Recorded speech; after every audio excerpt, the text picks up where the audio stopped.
Hi, so let's say we want to create a course within Monsha.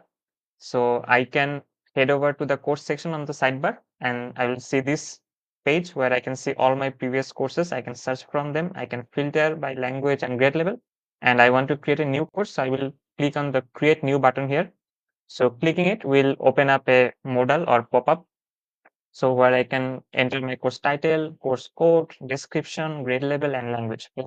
A bit of reminder, you can treat course whatever way you want. So it can be a limited scope course or it can be a long-term course. For example, if you want to define a course by a semester, it could be a semester or it could be a whole year, or you can actually break down your entire yearly curriculum into, let's say, a group of few chapters and create separate course to actually address those chapters. For example, instead of a yearly physics course or one course for the whole year's physics, I can actually, let's say, focus on 3 or 4 chapters and put them into this course so that I can manage them well.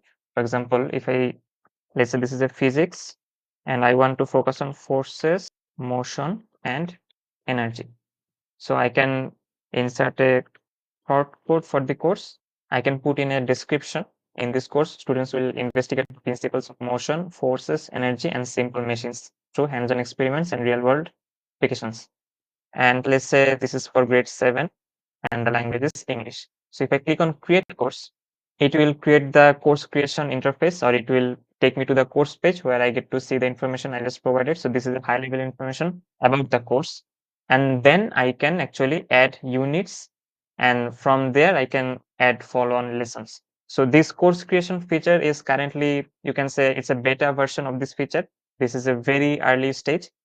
So next we will bring on more input information in the pop-up you just saw.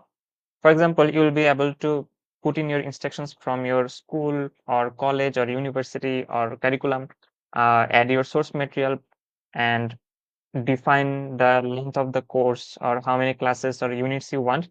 And based on those information, we will generate the whole course for you, break it down into units and lessons. And then instead of this actually empty course, and then you can approach or modify or enhance the already created course. So this is version 2. And from now you can see version 1. So if you have any feedback on this course creation feature, if you want more or something different, just let us know. We'll build up on.